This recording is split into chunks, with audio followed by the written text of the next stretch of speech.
Oh, say, can you see by the dawn's early light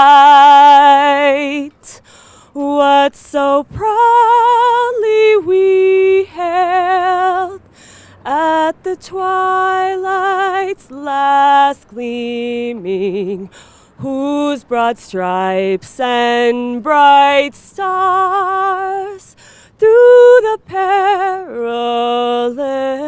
fight o'er the ramparts we watched were so gallantly streaming, and the rocket's red glare, the bombs bursting in air, gave proof through the night that our flag was still there. Oh, say does that star-spangled banner yet wave o'er the land of the free and the home of the brave?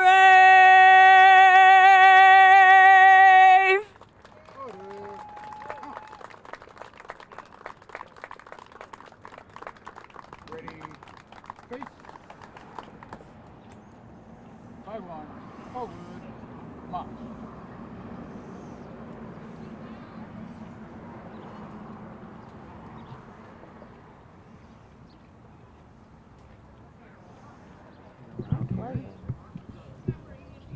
Good morning. Thank you for coming this morning. Certainly want to say thank you for the West Bloomfield Color Guard and also to Sabrine Saman for singing the national anthem. Let's give them a hand. Thank you.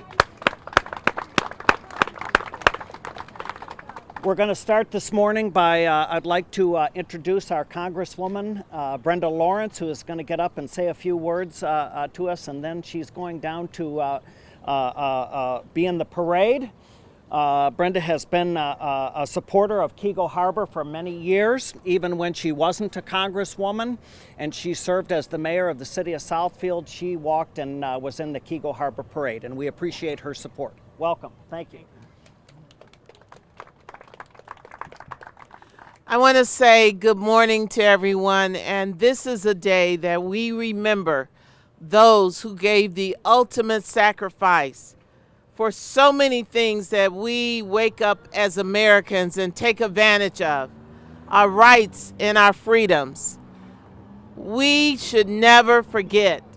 And as this day where so many people take off and we bring family together, make sure that we remember the reason for this day is to remember those who gave their lives and remember the families who also gave the ultimate sacrifice when they lost their loved one in the military. I want to remember always that this is the land of the free because of the brave that served this country. And to every veteran who are with us today, I want to say thank you. I want to say thank you, and it seems like such a small thing when you say thank you, but this country owes so much to our military. Please say hi and give a hug to a veteran today, and remember, this America is one nation, under God, indivisible, with liberty and justice for all. And I'm a proud American. Thank you so much.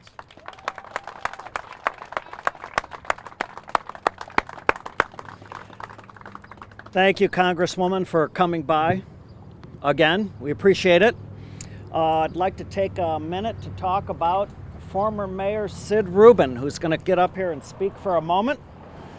Sid and Marilyn have been tireless advocates for the city of Keego Harbor for many, many years. Sid served on the Keego Harbor City Council for 12 years. I was fortunate enough to serve with him, and he did an astounding job. He's also a U.S. military veteran of the U.S. Army, served from 1956 to 1960. He wants to speak for a moment, and it's my pleasure to welcome back Mr. Sid Rubin.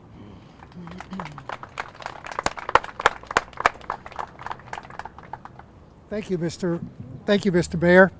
You notice how he said he'd like to speak for a moment? Joel knows that I don't speak for a moment. But anyway, I promise, Joel, I won't speak as long as I normally do.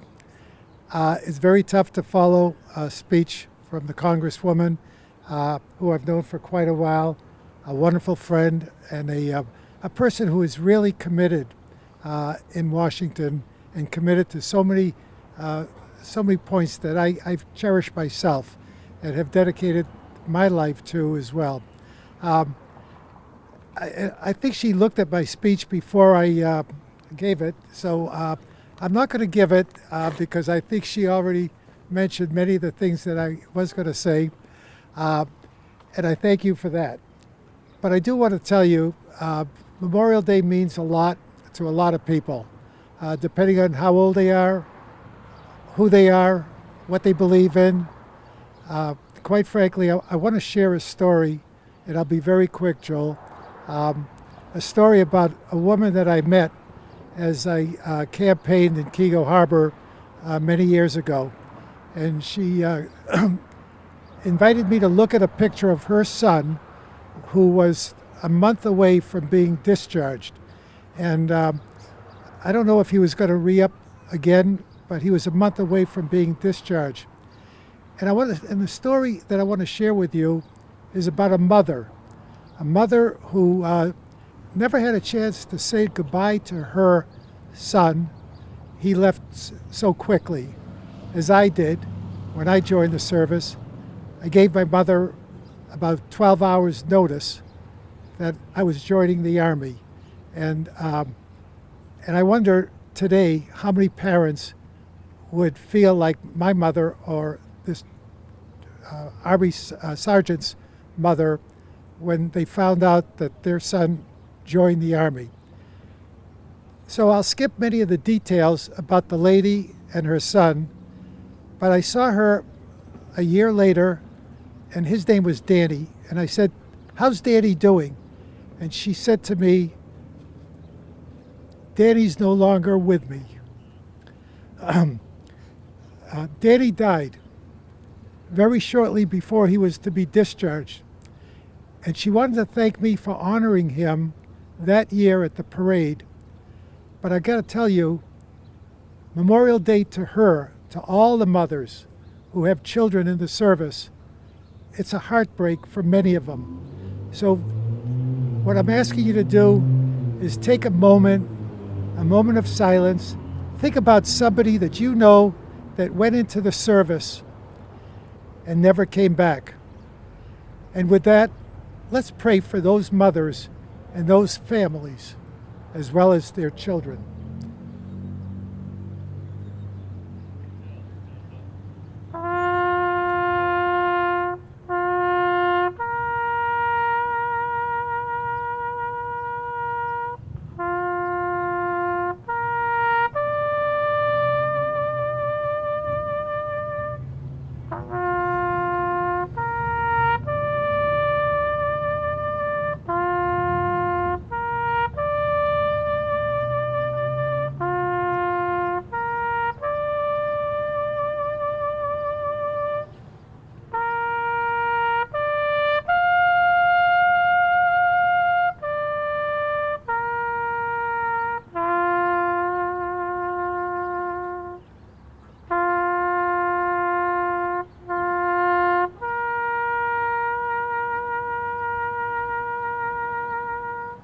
Thank you. And last thing I'd like to say is, years ago, there was a very popular singer. Her name was Kate Smith. Now, many of you may have heard of her. Many of you may have read about her. But she had a very popular show It was on radio. It was a radio show. That was before television. And no, Joel, there's no rumor to the effect that I dated her mother. But anyway, Kate Smith sang a song. It started with God Bless America, Land of the, you know the rest of the words. And all I can tell you, in those days, people stood up when they heard those words. They didn't take a knee, they stood up. And with that, I thank you very much. God bless you all. Thank you.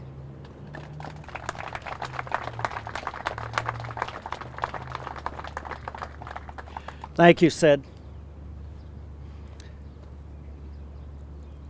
I would be remiss if I did not mention that I serve on the Keego Harbor City Council with fellow council people who are here this morning in remembrance of our fallen and currently active and retired soldiers. We have here Mayor Pro Tem John Fletcher and Christine. Say hello. Thank you. And our newly elected councilwoman in the fall, Karen Mebrod, and her husband Dudley. Thank you and welcome. It is a privilege and honor to be able to speak this morning. As the son of a World War II veteran, I was brought up to respect and honor our veterans and to remember those fallen heroes who died so that we may remain free. Memorial Day is unlike any other. Since 1868, we have come together in our communities, towns, and villages to place flowers and flags on the graves of those who have given their last full measure of devotion to our country. We have come here to remember and honor those who have done their duty. Let me cite a few facts that can be mind-numbing. In the 80 months of the Revolutionary War, there were 10,623 casualties. In the 37 months of the Korean War, there were 136,935 casualties. In the 90 months of the Vietnam War, there were 211,000 casualties. In the 14 months of fighting in Iraq, there were over 5,000 casualties. In the 48 months of World War II, there were over 1 million people died in service to the United States. These are staggering numbers. The men and women in our armed forces have left a legacy of freedom, and they have taught their children and their children's children the value of sacrifice, work, and virtue, the necessary conditions of freedom, and they have taught us love of our country. We should look at their courage, their resoluteness, and their actions. They thought themselves as ordinary people, but ended up being great because much was expected of them. Memorial Day, originally called Decoration Day, is a day of remembrance for those who have died in our nation's service. It is more than just another day off. It is a time to honor those who have died in service to our nation from the Revolutionary War until the present. I am pleased to take this opportunity to honor the brave men and women of the United States Armed Forces who have proudly served our nation and have made the ultimate sacrifice to keep our country free. For over 230 years, our soldiers, sailors, airmen, and Marines have always been willing to fight and in many cases die for our freedom and the way we live in our country. Too many people take this for granted. Those who have served include, of course, many veterans here this morning, including men and women from Keego Harbor, Michigan. We are in your debt, and we thank you. May God be with you, and may God bless America. Thank you. This morning, I would like to take a few minutes, to talk about 4 veterans. 3 I'm going to speak about, and then I'm going to introduce Gordy Deibler, who's going to talk about his stepson, Byron Foudy. So the first person I would like to speak about this morning, and these are all Keego Harbor people. His name was Chris Fletcher. He was born Joseph Christopher Fletcher, and he went by Chris. He was born in 1963 and grew up in Keego Harbor. He passed away July 7th, 2017. He attended Roosevelt Abbott Middle School and graduated from West Bloomfield High School in 1981. Chris enlisted in the U.S. Army in 1983 and served until he was honorably discharged in 1987 as a private first class. Chris married after traveling the United States in the telecommunications industry until he returned to our area in 1989. Chris leaves behind his 2 children, Joe Fletcher and Sarah Fletcher, and 3 grandchildren. He's missed by his mother, 4 surviving brothers, and 2 sisters. Chris was always proud of Keego Harbor, often told stories of his childhood growing up in Keego and the fun he had on Cass Lake and the pickup games he played at Roosevelt. He was a proud member of the Nozzlemen and worked hard for charities associated with the children burn centers and supported children that sustained injuries due to burns. He will be missed by his family. Thank you.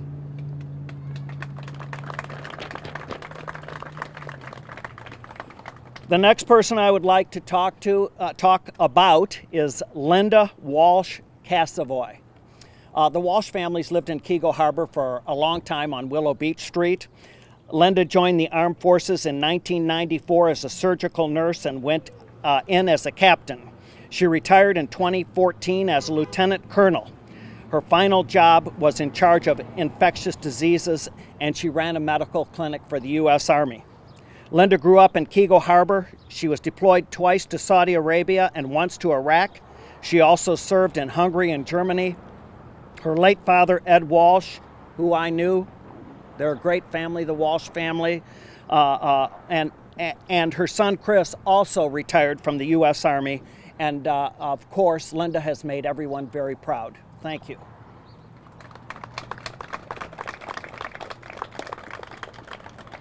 Also, I would like to honor and recognize Robert Lee McCormick. Born in 1923, Bob served in the United States Army from 1942 until after the victory in Europe. He was discharged in September of 1945. Bob bravely took part in the D-Day invasion of Normandy. He was very proud that he fought for the freedom of all Americans.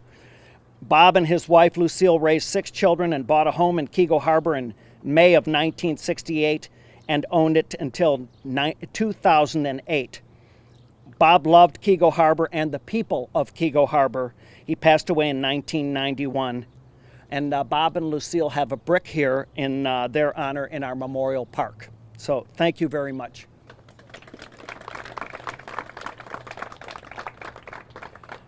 I would also like for us to recognize and honor the memory of Byron Foudy. We have been very honored, and it has been so kind and gracious of Gordy Deibler, who is Byron's stepfather, who has placed these flags for many years around our Veterans Memorial as well as at the City Hall during our Memorial Day ceremonies.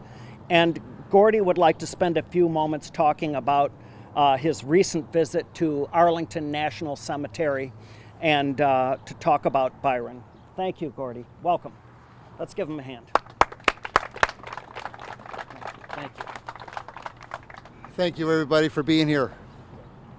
Are there any Gold Star parents here or Blue Star parents? Well, I'm both. Gold Star is for somebody you've lost in battle, and Blue Star is if you have an active serviceman. My first son has been in the Navy since 1995. So when Byron joined the Army in 2006, I thought he would go Navy. It's a long ways from the desert. But Byron, I believe these soldiers are called, and he wanted to be an infantryman. So Byron went in, he graduated in 2006 from boot camp, and then he deployed on January 26. See, I met Byron at 1.5 years and married his mother when he was 2. So I remember holding my hand on his chest when he'd breathe at night. I said, now I lay myself down to sleep with him every night for 7 or 8 years. My last hug was the day he left, which was the 21st of January. He had to be at Fort Drum on Monday because he was deploying on Friday of January 26th. So he went, and I had a phone call from Kuwait, and then I had a phone call from the palace in Baghdad, and then I had a phone call in March from his forward operating base in Incheon. The next month we didn't get that phone call. My last phone call was on his 19th birthday. Byron lived in Walled Lake and I'm in Oxford, so we came through here often. I grew up at an uncle and aunt's house right down the road, learning to ski here in Keego, and I've been so honored that they've asked me to do this. Setting up this flag is a very meditative thing for me, for my son. But he was taken on 12 May of '07, and this just recently, 2 weeks ago, I went on the anniversary of that to Arlington and met some other soldiers there that were there with him. And the idea that it's already been 11 years since he's been taken, we waited 14 months. They estimate that he was alive 3 months, him and Alex Jimenez, who was missing with him. So I have no idea what he went through. I still wake up at night wondering what he went through. So for 3 months he was dragged around Iraq, and the soldiers that were with him, I can't tell you what they go through, but I know that they share with me often. What I do know is that of many people I know, freedom isn't free. You know, Byron went because he wanted to see other people's free too. That's why he signed up. He wanted to be a soldier. He wanted to help someone that couldn't help themselves. We are so blessed in this nation to have people like him that go forward and I'll go.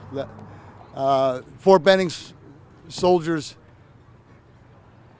when they graduate, they have a saying, and it's follow me, because they lead. So at 19 years old, Byron was taken, and he was still 19 when he passed, but he was posthumously promoted to specialist.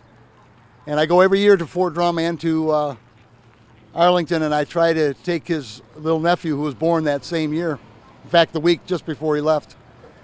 And I want to thank you guys so much for allowing me to bring these flags and to remember people, because I wanted to put a face with a soldier, you know. And if you need any information about them, you can go online and find them. And it's important that we remember those stories. They have sites where you can actually go and look for those soldiers. So do that when you get the time, and put a soldier to your heart. There's one other soldier I want to mention. His name is Matthew Bean. He's in Pembroke, Massachusetts. His father, Dana, and I are friends. His son was killed by a sniper's bullet searching for Byron. So there's so many connections to what we do every day in this kind of honoring, that remember that freedom isn't free. And I know that Byron would be very honored that you guys are here today. So God bless you, and God bless America.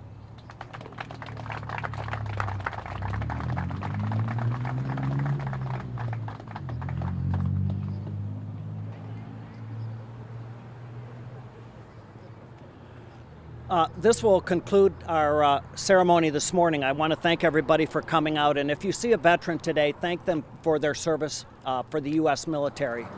We take advantage and we take for granted the freedoms that we have when people serve day in and day out for the U.S. military to make sure that we are protected in the freedoms that we have here in the United States. And oftentimes people forget. Today is a holiday, yes, but they forget the significance of the holiday and how important it is for those that are currently serving and to honor those that served before them, those that are both living and that have fallen in service for the United States.